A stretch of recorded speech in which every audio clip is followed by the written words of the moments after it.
يؤتي الحكمة من يشاء.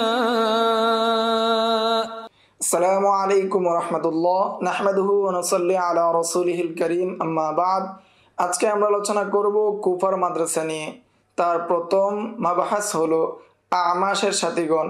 হাফেজ আবু আব্দুর রহমান আন-নাসাই ওনার ওফাত 303 হিজরিতে। তিনি বলেন, আমাশের সাথীদের তবকা হলো 7 তবকা। প্রথম তবকা হলো ইয়াহিয়া ইবনে সাঈদ আল-কাত্তান এবং সুফিয়ান ইবনে সাঈদ আস-সাউরি, শুবা ইবনুল হাজ্জাজ।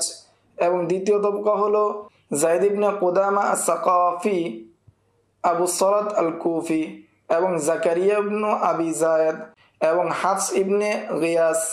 তৃতীয় তবকা হলো আবু মুআবিয়া মুহাম্মদ ইবনে খাযেম আদ-দরির এবং জারির ইবনে আব্দুল হামিদ আদ-দব্বি এবং আবু আওয়ানা ওয়াদাহ আল-ইয়াশকুরি এবং ঈসা ইবনে আলী বিন হুজাইর আল-কুফি।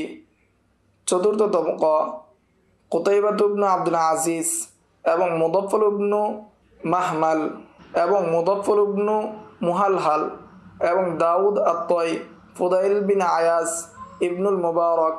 পঞ্চম তবকা হলো আব্দুল্লাহ বিন ইদ্রিস আল-আউদি আল-কুফি এবং ঈসা ইবনে ইউনুস বিন আবি ইসহাক আস-সাবিঈ, ওয়াকি ইবনুল জাররাহ, হুমাইদ বিন আব্দুর রহমান আর-রুয়াসি এবং আব্দুল্লাহ বিন দাউদ বিন আমের আল-হামদানি, ফদল বিন মুসা এবং জুহাইর ইবনে মুআবিয়া।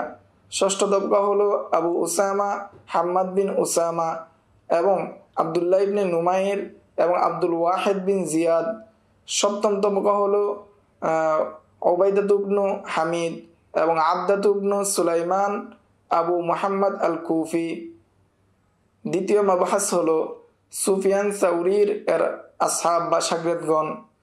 হাফেজ ইবনে রজব হাম্বলি বলেন, ওনার ওফাত 795 হিজরিতে, যে তিনি বলেন, ইবনে আবি খাইসামা তিনি বলেছেন, আমি ইয়াহিয়া ইবনে মুঈনকে জিজ্ঞাসা করেছিলাম যে তাকে প্রশ্ন করা হয়েছিল আসহাবে জুহরি সম্পর্কে, যে তাদের মধ্যে কে বেশি আসবাত।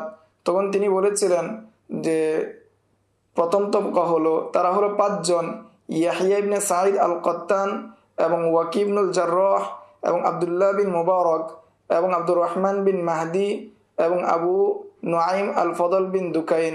দ্বিতীয় তবকা হলো আল-ফারিয়াবি মুহাম্মদ ইবনে ইউসুফ এবং আবু হুযাইফা মুসা ইবনে মাসউদ আন-নাহদি, কুবাইসাত ইবনে উকবা এবং উবাইদুল্লাহ ইবনে মুসা আল-আবাসি, আবুল আসিম আন-নাবিল, আবু আহমদ মুহাম্মদ ইবনে আব্দুল্লাহ আজ-জুবাইরি এবং আব্দুর রাজ্জাক ইবনে হুমাম।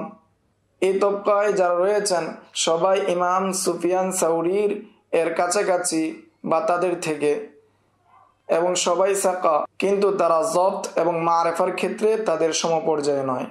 এই ছিল আসহাবুল আমাশ এবং আসহাবু সুফিয়ান সাউরি সম্পর্কে সংক্ষিপ্ত আলোচনা। আসসালামু আলাইকুম ওয়া রাহমাতুল্লাহ। ومن يؤت الحكمة فقد أوتي خيرا كثيرا وما يذكر إلا أولو الألباب.